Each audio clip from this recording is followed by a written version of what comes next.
Bismillahirrahmanirrahim. Assalamualaikum warahmatullahi wabarakatuh. Assalamualaikum warahmatullahi wabarakatuh. Sahabat yang berbahagia, seringkali kesehatan menjadi masalah ketika kita mendapatkan anugerah sakit dari Allah.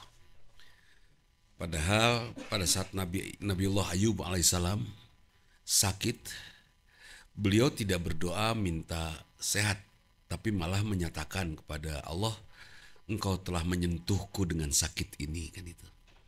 Jadi betul-betul sakitnya tidak difikirkan oleh Nabi Ayub, tetapi yang hadir di benak Nabi Ayub adalah bagaimana keagungan Allah. Nabi Yunus, yang masuk ke ikan deh ya. Nabi Yunus ya. Nabi Yunus, beliau hanya mengucapkan kalimat-kalimat tauhid saja pada saat berada di dalam perut ikan, tidak meminta keluar dari perut ikan. Kepada Allah, ya Allah keluarkan saya, nggak gitu. Kenapa? Karena Nabi Yunus menganggap bahwa ditelan oleh ikan tidak lebih parah dari siksa neraka. Itu kan luar biasa. Nah sahabat, ketika tauhid sudah menjadi bagian dari perjalanan berpikir, merasa, dan perjalanan hidup kita, maka tidak ada yang kita dapatkan kecuali kebahagiaan. Bahkan kesempatan sakit pun, satu saat dia dapat kesempatan itu, betul-betul dia rasakan laba satohurun. Iya kan? Gak masalah dengan sakit ini mensucikan kita, membuat Allah mengampuni kita dengan kesabaran kita tentunya. Yang harus difahami oleh kita adalah, mampukah kita tetap bertauhid pada saat kita mendapatkan sakit? Tentu harus ada ikhtiar untuk menghindarkan diri dari yang namanya sakit, menjaga imun tubuh. Rasulullah melakukan bekam untuk menjaga kesehatan tubuhnya. Rasulullah juga berjalan, berolahraga, balap lari dengan Aisyah tiap hari. Dan ini luar biasa. Rasulullah berikhtiar. Dan banyak lagi ikhtiar-ikhtiar yang dilakukan oleh Rasulullah dan para sahabat dalam rangka menguatkan dirinya. Di antaranya, betul kalau Allah mengingatkan pada kita untuk kita tetap menjaga kesehatan jiwa kita. Sampai Allah mengingatkan, kalau tidak sehat, kalau kita biarkan jiwa kita tidak sehat dengan sengaja, kita tidak akan pernah bisa meninggal dan Allah menerima. Nggak bisa. Yaumun la yanfa'u malun wala banun illa man atallah biqalbin salim. Ini ayat yang paling sering saya ucapkan karena saya menghayati ayat ini. Saya tidak boleh memiliki jiwa yang tidak sehat. Ternyata kesehatan jiwa diantaranya tidak adanya rasa takut. Itu kesehatan jiwa. Siapa yang tidak takut? Mereka yang beriman. Sampai la khaufun alaihim walahum yazanun. Tidak ada takut, tidak ada khawatir, tidak ada sedih. Betul-betul Allah yang menyertainya. Kemudian pikiran bahwa Allah Maha Kuasa, Maha Agung. Kita harusnya lebih takut ditinggalkan oleh Allah daripada oleh kesehatan. Tapi tetap, siapa yang memiliki jiwa yang sehat? Mereka yang memiliki jiwa yang sehat adalah mereka yang juga menjaga fisik supaya tetap sehat. Kenapa fisik harus sehat? Supaya tidak berpengaruh negatif kepada jiwanya. Padahal kita tahu kalau jiwanya sudah sehat, pasti fisiknya sehat. Nah, di tingkat awal tentu kita harus jaga kesehatan kita. Bersama saya ada Uda Opik dari Salma Sehati. Salma Sehati ini sebuah klinik bekam. Apa lagi, Dak? Ada bekam, ada koreksi tulang belakang. Koreksi tulang belakang, misalnya bengkok-bengkok tulang belakang. Kalau bengkok kelakuan beda lagi ceritanya, ya. Atau bengkok-bengkok ucapan kan sering ya, Mas Bet. Sering belok-belok ucapan kita, ya. Ya, ngomongnya aku sayang kamu, tapi ternyata sayang yang lain kan itu bengkok-bengkok. Ini juga harus dikoreksi, Diluruskan. Ya. Bengkok tikoro juga gitu sama, harus diluruskan ya. Nah, ini. Jadi ada kondisi yang Masya Allah, bengkok tulang belakang ini harus dikoreksi. Di klinik Salma Sehati ada bekam dan insya Allah ya saya merasakan saya merasakan betul kalau saya sudah dikretek itu 1 bulan fresh itu 1 bulan fresh asal lunas hutang teh. Itu luar biasa. Asal geus saya satu boga hutang pokoknya mah. Itu kenikmatan koreksi tulang belakang dan Saya menikmati betul. Saya ajak Ustadz Evi juga mau ya. Saya ajak juga Ustadz Budi Prayitno mau ya. Insya Allah. Mereka datang semua. Tinggal mungkin Ustadz Mas Bet nih sama Ustadz Saiful Huda belum. Ustadz Saiful Hudaya belum. Ustadz Andis sudah ya. Sudah Ustadz Andi mah geus lempeng ti baheulana teu kudu dikukumaha. Aman. Nah, itu. Apa kabar Ustadz? Alhamdulillahirabbil alamin. Harus sehat Ustaz. Insyaallah ya, wajib ya. Harus sehat. Wajib sehat. Kenapa wajib sehat? Supaya anak istri kita tidak pusing karena kita ya. Itu sok metong rungsing lah ya. Seperti itu. Boleh dijelaskan sedikit tentang Salma Sehati Ustaz? Bismillah. Assalamualaikum warahmatullahi wabarakatuh. Alhamdulillah bisa bertemu dengan orang-orang hebat, orang-orang soleh. Di sini sebuah kebahagiaan buat saya. Saya di rumah sehat Salma Sehati ini berdirinya sebenarnya udah lama Ustaz. Dari 2012. 2012 itu waktu saya SD tuh. Setong kagok ngalamun teh. Terus 2012 berdiri tapi belum berupa fisik. Baru virtual lah. Kita melayani bekam dan terapi lain itu masih home care, door to door. 2019 baru berdiri secara fisik, yang pertama kali Ustadz datang ke Cilame itu. Cilame ya betul. Ya, betul. 2020 kita pindah ke Gado Bangkong yang sekarang. Gitu. Alhamdulillah nggak boleh loh Ustadz nyebut Gado Bangkong, nggak sopan. Bagusnya Angket Bangkong. Karena ini Bangkong karena sop saha tuh. Punten ya, teraskeun. Betul. Itu kita melayani beberapa metode yang bisa kita terapkan ke berbagai keluhan. Tentu keluhan-keluhan yang masih dalam ranah kita. Kalau yang sudah misal patah, sobek, kanker segala macam, itu kita persilahkan ke rumah sakit karena bukan ranah kita. Paling banyak yang kita tangani itu adalah baru mengarah ke sakit, Ustaz. Jadi sifat dari layanan kita ini adalah preventif sebenarnya. Menjaga supaya tidak jatuh sakit yang lebih berat gitu, Ustaz. Karena semboyan dari Kemenkes kita kan mencegah lebih baik daripada mengobati. Betul. Itu. Jadi ketika kita sudah mendapatkan mindset seperti ini, biasanya kita akan lebih aware, jangan sampai sakit nih. Baru berasa meriang daripada nanti sampai ke kejang-kejang, mending terapi dulu gitu. Betul. Dah. Itu sahabat, terapi itu penting. Sebelum jatuh cinta, terapi dulu. Kumaha Mas Bet cara terapinya? Insya Allah beliau jagonya. Tapi yang jelas, betul. Sebelum sakit kita terapi. Kalau saya biasa ada Ustadz Adi ini tusuk jarum. Dan jarum nage ku jarum kasur. Tusuk jarum teh asa-asa ku jarum kasur. Jauh lebih serem daripada siksa neraka. Itu.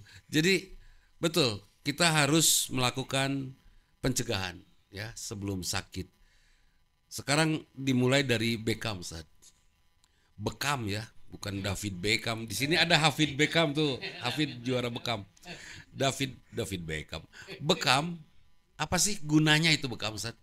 Ya. Kan di Salma Sehati ada Beckham ya. Betul. Itu salah satu. Kalau di rumah saya Beckham. Beckham di Salma Sehati itu menjadi terapi unggulan yang paling banyak diminati. Urutan nomor 1 lah itu mah, Beckham. Tapi kombinasi dengan terapi yang lain itu tergantung keluhan. Paling banyak yang kita tangani dengan Beckham ini adalah yang paling ringan tuh pegal-pegal, Ustadz. Pegal misalnya menghadapi keseharian depan laptop berjam-jam. Aktivitas yang sama, rutinitas yang sama. Bukan pegel ngadepin keinginan istri. Bisa jadi bisa, itu masuk. Ya. Karena bawa istri juga, Ustaz. Betul, gitu. Main dicekek juga istrinya ya. Rata-rata yang datang tuh memang kebanyakan berpasangan. Mungkin bisa jadi bagian dari terapi tadi tuh, Ustaz. So, ada Ustaz, itu terapi ya. Ada suami yang setiap bangun pagi pasti sakit kepala. Orang mikirnya kan kolesterol atau darah tinggi. Ternyata jam 3 subuh dia nyuksruk di ketiak istrinya. Nah, kelebihan zat asam itu perlu dibekal, Ustaz. Iyalah, itu Ustaz. Jadi apalagi Ustaz selain rasa kesel badan ya? Ya. Badan. Betul. Jadi dalam tubuh kita ini kan ada satu komponen. Yang komponen ini cukup besar. Namanya darah. Usia sel darah merah kita ini sekitar 120 hari. Setiap detik ribuan, ratusan, mungkin jutaan sel mati. Dan tidak semuanya bisa disekresi oleh organ detoksifikasi kita seperti ginjal, hati, itu nggak semuanya. Nah, dia nanti mengendap. Mengendapnya di mana? Di pembuluh darah yang paling kecil. Namanya pembuluh darah kapiler. Pembuluh darah paling kecil aja. Disitulah nanti mekanisme bekam ini bekerja mengeluarkan sel-sel darah yang sudah tidak terpakai ini, sehingga nanti produksi darah baru lagi, ini diisi lagi oleh yang baru. Terus saja. Ketika kita melakukan bekam rutin, darah yang beredar di tubuh kita ini betul-betul darah muda, Ustaz. Pantesan. Nah, gini, kalau apa bedanya dengan donor darah, Ustaz? Sangat berbeda. Pertama, dari pembuluh darah yang diambil, donor darah jelas pembuluh darah besar. Darah yang keluar dengan donor darah jelas masih bisa digunakan. Makanya dipakai lagi ke orang yang membutuhkan. Kalau darah bekam, dia betul-betul sel darah yang sudah nggak berguna. Bahkan Ustadz, kalau dikasih ke pampir pun kayaknya udah nolak. Iya. Waktu itu ku bawa kan darah dari sana, ada vampir di jalan, ku kasih. Gelo kau. Betul. Jadi manfaatnya sangat luas. Bahkan kalau bisa kita analogikan gini, Ustaz. Ketika kita berbekam nih, ada organ-organ yang sangat bersyukur gitu. Berterima kasih. Ini saya kutip dari kajiannya Dr. Zaidul Akbar. Beliau bilang, yang paling berterima kasih pertama itulah jantung. Jantung ini adalah organ pertama yang merasakan manfaat dari bekam. Karena yang tadi darah yang harus dipompa tadi padat, berat, mampet, sekarang dikeluarkan. Dan itu memperkecil peluang penyumbatan pembuluh darah di jantung ya. Betul, Ustaz. Memperkecil serangan jantung ya. Betul. Jadi darah selalu segar ya. Saya sudah lama tidak bekam. Pantesan ketika saya berdampingan dengan dia sudah tidak lagi bergetar. Iya, darahnya udah tua tuh. Gitu. Harus dibekam lagi ya. Tuh. Ada getaran lagi. Oke. Organ berikutnya yang juga berbahagia ketika kita berbekam itu adalah ginjal. Ginjal ini kan salah satu tugasnya itu kan filtrasi. Memfilter sedimentasi atau zat-zat yang sudah tidak berguna dalam tubuh dikeluarkan melalui urin. Makanya nanti bisa dicek ketika kita urinnya itu berwarnanya mengarah ke kuning, bahkan mungkin arah ke coklat, berarti sudah sangat dehidrasi. Ginjal kita sudah terlalu berat mencerna atau memfilter darah yang ada di tubuh kita. Berarti kita kekurangan cairan, harus banyak kurang minum ya. Tambah lagi minum. Gitu. Dan yang berikutnya saya sering Ramadan itu coklat. Jadi kurang minum itu ya. Kurang minum, Ustaz. Siang-siang. Siang-siang. Berikutnya, Ustaz, yang juga berbahagia nih. Organnya itu adalah liver atau hati. Ini kan kerjaannya kan bisa dibilang nih produksi. Gudangnya selain produksi juga sebagai tempat recovery. Kalau misalnya sel darah merahnya itu baru berusia sekian lah gitu kan, sekian hari, terus sudah mulai ada kerusakan. Nah, di recovery-nya oleh hati. Didaur ulang. Cuman nggak semua. Nah, ketika darahnya dikeluarkan, ampas tadi yang mestinya didaur ulang dikeluarkan, meringankan kerja liver tadi. Jadi organ-organ ini sangat berbahagia. Kalau bisa bicara, mungkin dia akan mengucapkan. Mungkin dia ngomong sama udah terima kasih cek. Ku masuk mun ginjal ngabring. Datang berterima kasih. WA, Ustaz. Tuh. Nah, sahabat, Masya Allah, ternyata memang bekam itu di luar metodologi kedokteran secara umum, ilmu kedokteran barat. Tetapi kenapa di zaman para sahabat banyak sekali ya yang melakukan bekam ini. Bahkan mungkin Ustaz tahu dalilnya tentang berbekam ini? Ya, sangat banyak dalil yang menjelaskan tentang bekam. Ketika Rasulullah SAW diisrokan ke Sidratul Muntaha, setiap malaikat yang berada di lapisan langit-langit itu 1, 2 sampai ke 7 selalu berujar, wahai Muhammad, mur umataka bihil hijamah. Ya Muhammad, perintahkan umatmu berbekam. Lewat lagi kelompok malaikat lagi. Ya Muhammad, berbekam lah. Itu Terus aja. malaikatnya tidak ada anggota Salma Sehati. Bisi we promo. Hah? Nya di promo marketing betul. Endorse. Endorse. Dan memang di situ saya baca di tafsir hadis ini Ustaz, tidak ada kalimat dari Nabi bertanya balik, "Wahai malaikat, apa itu bekam?" Tapi Rasulullah dengan terus Langsung paham ya. langsung berangkat. Karena ternyata bekam di zaman itu sudah sangat populer. Sangat populer. Saking populernya dan mahalnya bekam di zaman itu Ustaz, yang bekam ini hanya dilakukan oleh kalangan-kalangan Atas ya. atas saja. Karena memang mahal. Tobib-tobib itu dibayar dengan harga yang fantastis. Sampai ada satu riwayat menyebutkan Rasulullah ketika dibekam oleh salah satu sahabat namanya Abu Hindun. Istrinya Bu Hindun. Di Saya tamanya meneringkas wae. Terus. ngasih 1 dinar Ustaz. Masya Allah. 1 dinar kalau kita rupiahkan sekarang ya sekitar 4,5 juta lah kurang lebih. Seekor kambing. Seekor kambing.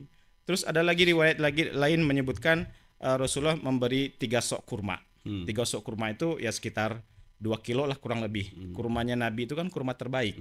Kurang lebih sekitar 800-900 ribuan lah kalau dikonvert ke rupiah.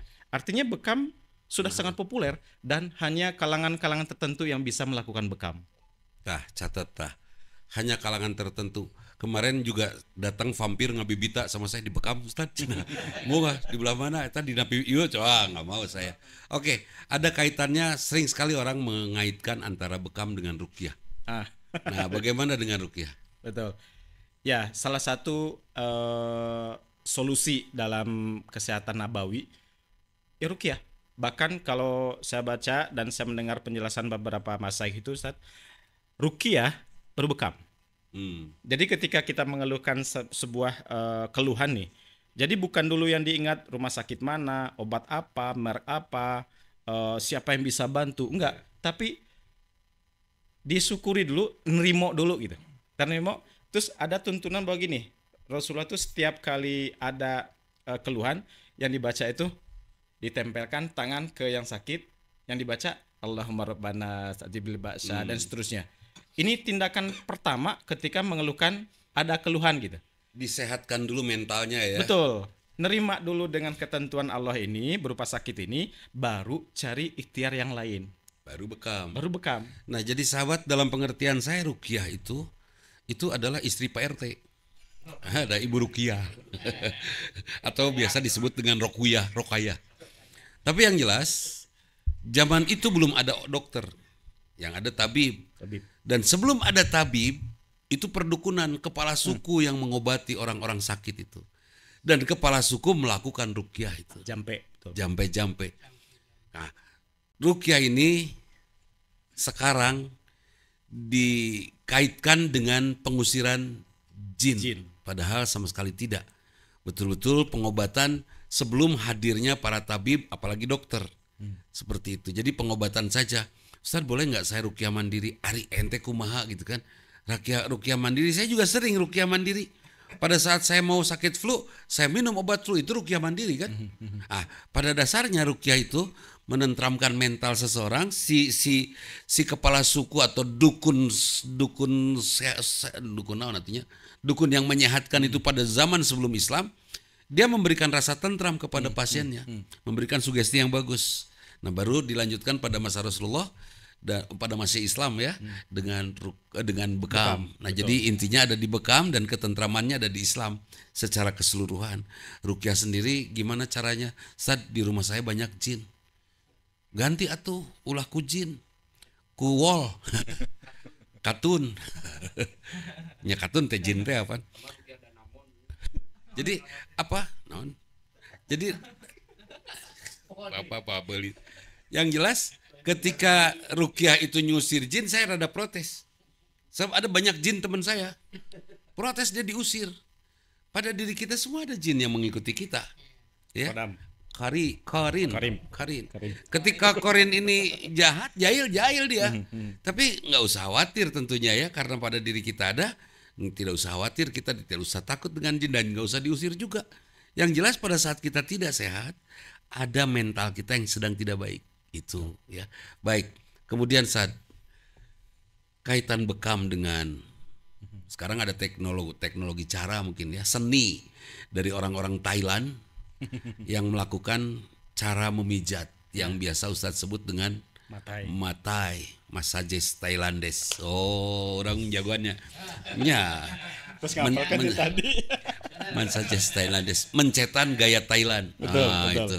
Tapi kalau di Thailand dipijitnya oleh seseorang. Kalau di sini oleh udah opik. Itu. Beda loh seseorang dengan kumaha Ustaz. Ya, metode Thai massage ya. Populernya kalau di WHO itu tercatat tuh namanya Thai massage. Cuman karena saya ingin berbeda daripada umumnya, saya bikin nama sendiri, Matai, Massage Thailandes tadi. Beda-beda dikit aja sih. Karena gini menurut saya Ustadz, karena kalau kita pakai nama biasa, orang sudah Thai massage gitu. Tapi kalau kita buat nama yang berbeda, orang ada penasaran dan ada keinginan untuk mencoba gitu. Thai massage ini juga populer bukan hanya sekarang, tapi sudah mungkin 2000 tahun yang lalu itu sudah ada Ustaz di Thailand itu. Saya main sama Firaun udah itu. Jadi ini cara mungkin Ustaz ya, cara yang dicari oleh penemunya si Vago Komarpas namanya. Oleh penemu ini Komarudin. Jadi beliau melihat gimana cara menerapi raja tanpa harus menurunkan marwah si raja ini. Tanpa mempermalukan raja. Tanpa mempermalukan si raja. Tanpa melihat fisiknya. Betul. Jadi beliau ini mencari cara, dapat ketemulah cara yang disebut Thai massage tadi. Namanya di situ Nuai Thai disebutnya kalau bahasa Thailandnya. Di situ dibuat cara bagaimana melakukan terapi tanpa buka baju, tanpa buka celana, tanpa menggunakan minyak.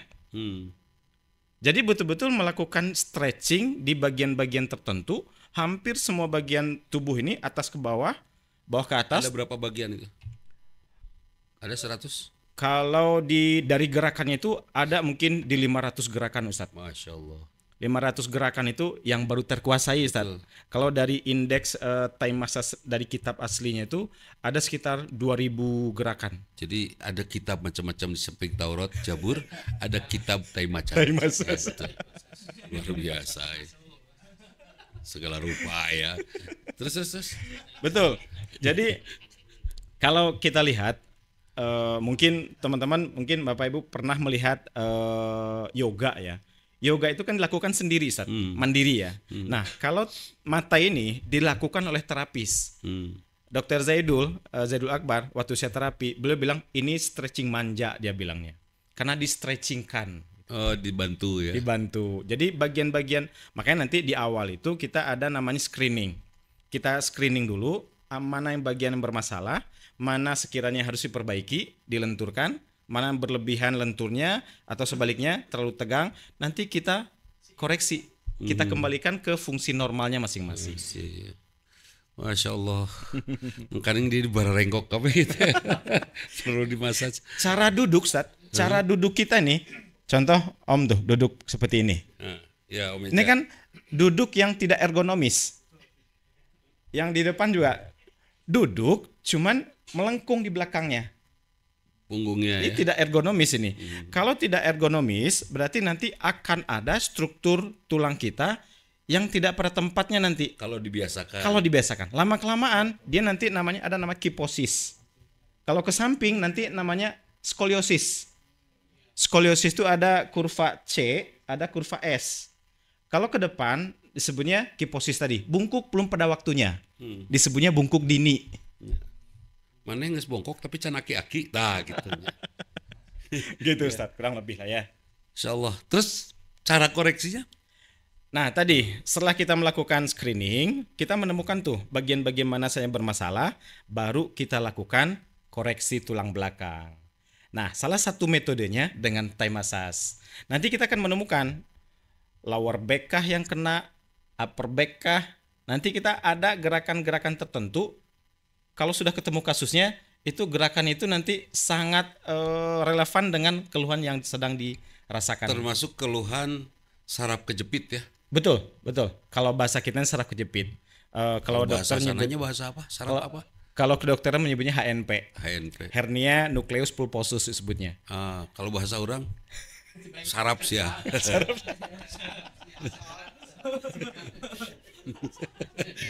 Oke. Jadi setelah kita menemukan keluhannya apa, seperti apa, yang nggak nyamannya atau postur seperti apa, terasa sakitnya, baru nanti kita kembalikan tuh ke posisi semula. Karena gini Ustaz, orang yang kena saraf kejepit ngajenghak ke belakang dengan orang kena saraf kejepit ngajenghak ke depan, itu beda penanganan. Artinya kita harus tahu dulu histori dari keluhan klien kita ini. Awalnya dari mana? Awal dari mana, sejak kapan, apa yang dirasakan, ada retak atau patah tidak. Kalau misalnya ada fraktur atau retak, kita nggak berani nanganin. Punggung sih nggak ada patah, hati Itu dia yang berat. Jadi wes pegal terus ke pinggang kan gitu ya. Oke. Nah sahabat, insya Allah ternyata banyak sekali ya gerakan atau arah dari kretek itu dari masajes Thailandes itu yang kalau tangan seperti apa harus digimanain. Mungkin ada contoh? Boleh? Kalau ada yang punya video ya? Saya kira mau di ini. Sebelum lu gua dulu. Kalau contoh gerakannya mungkin di sini. Kalau ini lebih sedikit ke penjelasan.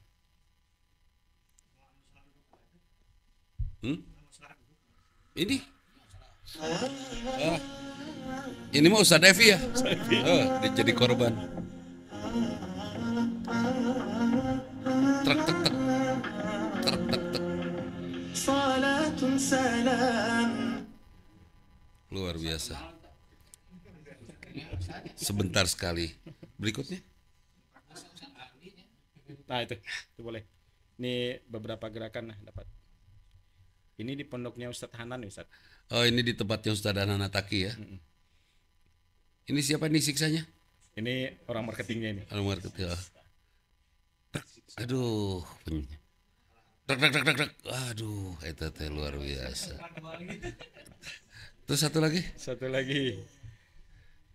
Tadi ada Ustadz Zaidul Akbar. Korelasi yang erat dengan kekhusyuan dalam sholat. Berikut penjelasannya. Konsentrasi yang lebih baik. Ketika sedih fleksibel, gerakan sholat dapat dilakukan dengan lebih lancar dan nyaman. Hal ini memungkinkan seseorang untuk lebih... Itu sama Ustadz juga perempuan di kretek? Enggak. Bahaya, orang jadi pengen jadi ahlinya ini. Kedua, postur tubuh yang ideal. Fleksibilitas yang baik membantu seseorang untuk mencapai postur tubuh yang ideal saat sholat. Postur yang benar akan membuat tubuh lebih rileks dan aliran darah menjadi lebih lancar, sehingga pikiran pun menjadi lebih tenang. Yang ketiga, peningkatan energi positif.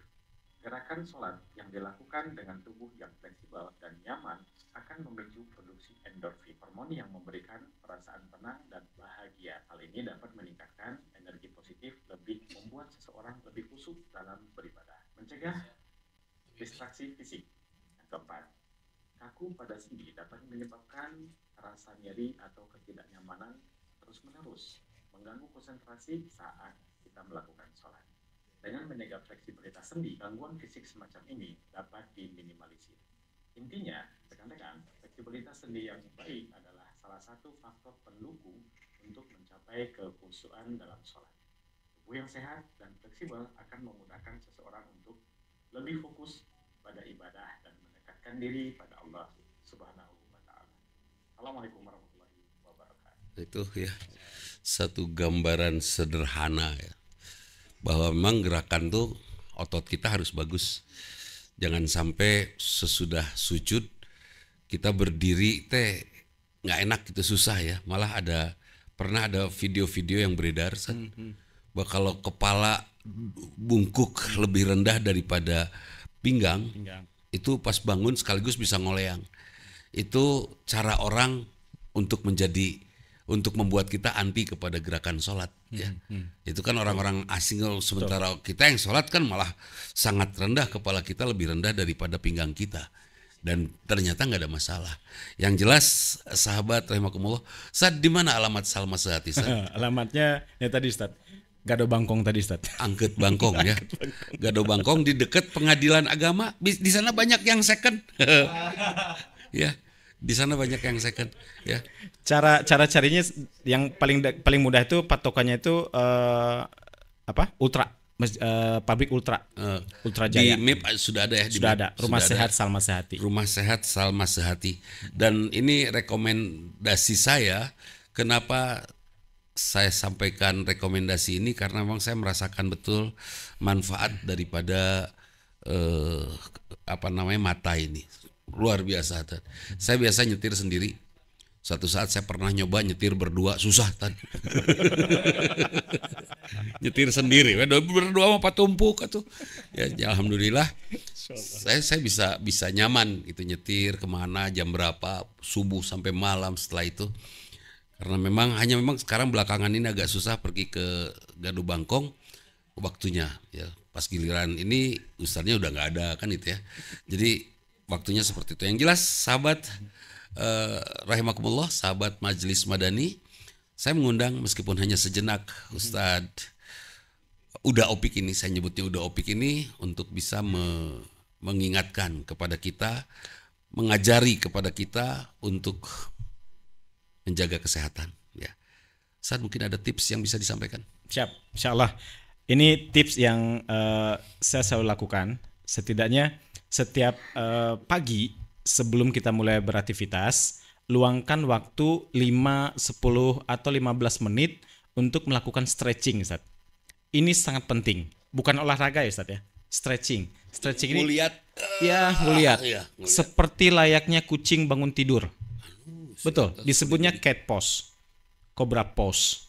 Itu bagian dari bentuk kita. Cobra pose gitu ya. Ya, cobra pose, tangannya diluruskan, dada melenting ke atas kepala. Berikutnya cat pose, kaki ditekuk, nanti tangan kita menjulur ke depan. Persis, lihat aja kucing bangun tidur, persis seperti itu. Itu muliat. Kucing bangun tidur di saya mah morning. Enggak lah, kita kucing namanya ngerudat semua. 5 menit, 10 menit, 15 menit itu sudah sangat cukup untuk tubuh kita siap menghadapi aktivitas seharian itu. Jadi bukan olahraga. Olahraga itu bisa dibilang nomor sekian lah. Tapi yang terpenting adalah stretching ini. Stretching ini bahkan kalau saya menyarankan ke klien itu, Ustaz, Bapak kalau sudah ada keluhan seperti ini, stretching itu ibarat wudhu dalam sholat Bapak. Oh berarti penting banget. Penting Pak. Karena apa? Ketika kita sudah ada riwayat HNP, saraf kejepit tadi Ustaz, ini penting. Supaya apa? Nggak balik lagi ke posisi yang salah. Jadi jaga dengan exercise, kita menyebutnya exercise atau PR di rumah.